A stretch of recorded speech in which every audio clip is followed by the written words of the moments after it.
Shalom, selamat malam Bapak Ibu yang dikasihi dalam Tuhan Yesus Kristus. Malam hari ini kita akan merenungkan firman Tuhan dari Injil Markus pasal yang ke-14 ayat 32 sampai dengan ayat yang ke-42 dalam judul perikop di Taman Getsemani. Tapi sebelumnya mari kita berdoa. Bapa di surga, kami hendak merenungkan firman-Mu.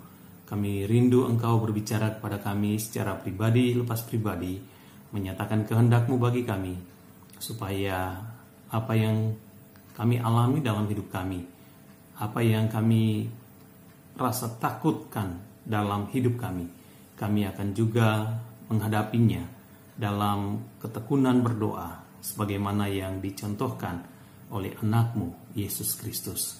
Berbicaralah pada kami Tuhan, karena kami merindukan kehendak-Mu terjadi dalam hidup kami sehari-hari. Dalam nama Yesus kami berdoa. Amin. Dari nats ini, renungan malam ini saya beri judul Kekuatan dalam Doa.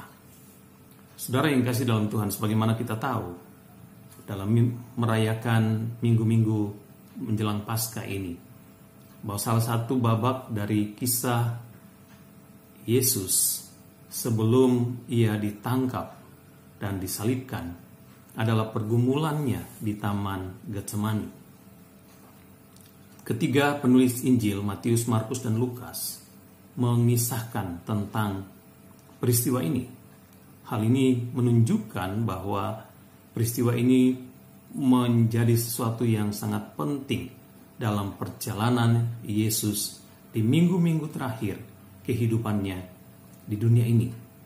Dan dalam nats yang kita baca, saya harap saudara di rumah bisa membacanya secara lengkap. Di dalam ayat 34, Markus mencatatkan demikian. Lalu katanya kepada mereka, hatiku sangat sedih, seperti mau mati rasanya. Tinggallah di sini dan berjaga-jagalah. Saudara yang kasih dalam Tuhan, ayat ini menyatakan kepada kita bahwa malam menjelang Yesus ditangkap, Yesus sungguh berada dalam suasana yang begitu tegang. Bahkan digambarkan dalam ayat ini bahwa hatinya sangat sedih, hatinya sangat tertekan, seperti mau mati rasanya. Satu kenyataan bahwa dia merasa terhimpit sekali, ya, ada di dalam suatu keadaan beban dan tekanan yang berat. Bukan saja soal bayangan akan derita yang dia hadapi, tetapi hukuman yang dijatuhkan kepadanya sebagai orang yang menanggung dosa-dosa manusia. Tentu itu sesuatu yang sangat berat. Dan menarik sekali, ketiga penulis ini, Injil ini secara bersamaan menceritakan kepada kita bahwa pada waktu Yesus berada dalam keadaan yang demikian, dia pergi ke taman. Apakah dia pergi hanya sekedar untuk rileks, sekedar untuk santai, sekedar untuk rekreasi? Tidak. Dia pergi ke Getsemani untuk berdoa. Dengan kata lain, Yesus masuk ke dalam persekutuannya dengan Allah. Di tengah-tengah kepenatannya, sedih hatinya, tertekan jiwanya, Yesus pergi ke taman doa. Ini satu kebenaran yang menarik. Di tengah-tengah kita, kehidupan kita di dunia ini juga, di saat ini, di abad modern ini, kita juga tentu menghadapi banyak tekanan, banyak persoalan. Sekalipun pergumulan-pergumulan hidup kita tidak seberat Yesus, tapi kadang-kadang kita merasa bahwa dalam kepenatan kita perlu yang utama yang kita perlu adalah refreshing. Kita merasa yang penting dan yang utama yang kita perlu adalah liburan. Sekedar sepertinya hal-hal itu yang lebih utama. Tapi sesungguhnya kita belajar dari sini bahwa di dalam kenyataan-kenyataan itu prioritas utama kita adalah berdoa. Kita mencari tempat untuk berdoa. suatu waktu untuk berdoa, kesendirian untuk bersekutu dengan Allah. Nah, mengapa Yesus waktu itu membutuhkan doa? Alkitab berbicara kepada kita bahwa yang pertama mengapa dia berdoa, karena dia perlu untuk tetap teguh di dalam kehendak Allah baginya. Godaan sebagai manusia Yesus juga hadapi tentu saja. Dan dalam ayat 36 di Markus pasal 14 ini, Markus juga mencatat pergumulan Yesus, yakni dalam doanya dikatakan, ya Aba, ya Bapa, tidak ada yang mustahil bagimu, ambillah cawan ini daripadaku, tetapi janganlah apa yang aku kehendaki, melainkan apa yang kau kehendaki.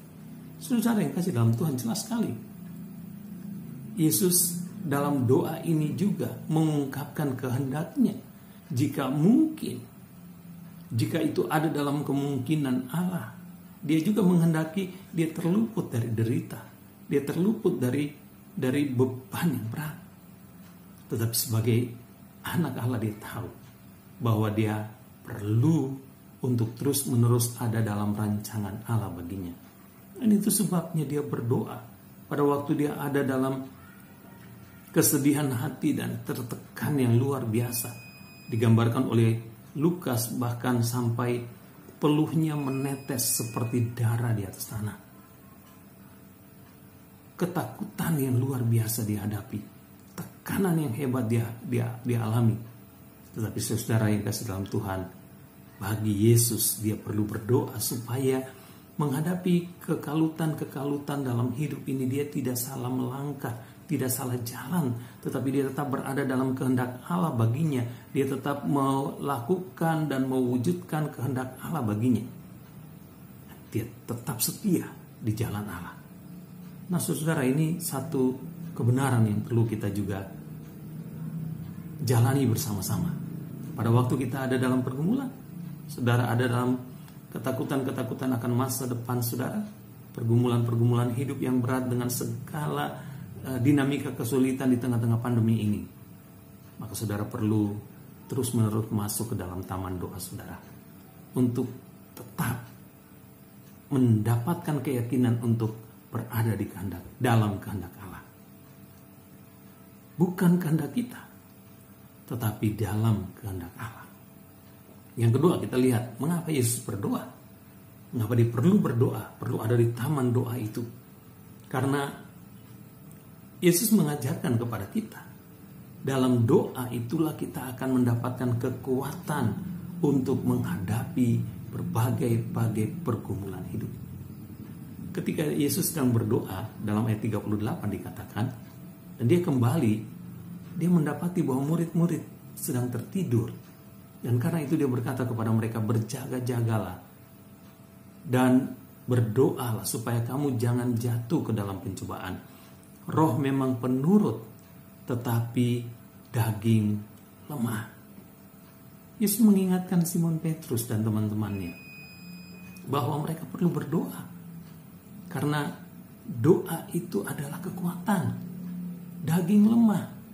Mereka tidak mungkin bisa mampu menghadapi kenyataan-kenyataan hidup yang begitu berat dan sulit dengan kekuatan, dengan kehendak sendiri. Mereka perlu kekuatan Allah di dalam doa. Dan karena doa itu bukan sekedar kata-kata, tapi doa itu menunjukkan hubungan dan relasi dengan Allah. Suatu hubungan yang menggambarkan terconnectingnya kita, suatu relasi yang indah dengan Allah. Suatu hubungan yang terwujud dengan kekuatan persekutuan, yaitu dalam doa. Maka itulah sumber kekuatan. Karena kita hanya bisa mampu menghadapi tantangan-tantangan hidup ini dengan kemenangan dan kekuatan-kekuatan iman jika Allah yang menguatkan kita, jika Ia yang mendampingi kita, jika Ia yang beserta dengan kita. Dan oleh karena itu kita perlu berdoa. Jika Yesus perlu berdoa untuk mendapatkan kekuatan menghadapi tantangan-tantangan hidupnya, bahkan derita kayu salib, meminum cawan penderitaan itu, dan supaya dia dapat mempermuliakan Allah di dalam dan melalui hidupnya, maka saudara dan saya juga membutuhkan doa. Kita berdoa bukan karena sekedar kita membutuhkan kekuatan, tapi karena kita membutuhkan hubungan dengan Allah yang adalah sumber hidup dan kekuatan kita. Karena itu malam ini, pada waktu saudara dan saya akan tidur dan beristirahat, pastikan bahwa kita sungguh-sungguh datang kepada Tuhan dan berdoa, menyerahkan semua pergumulan kita, menyerahkan semua kehidupan kita, masa depan kita, keberadaan kita, apapun juga yang mungkin sedang kita khawatirkan dalam kehidupan kita di waktu ini. Pada waktu kita melihat kayu salib, kita tahu bahwa kemenangan Yesus di dalam dan melalui kayu salib itu yang memberikan kebebasan dan pengampunan bagi kita adalah karena Dia sendiri telah berdoa di Taman Getsemani supaya Dia dikuatkan dan bisa mewujudkan kehendak Allah bagi sukacita.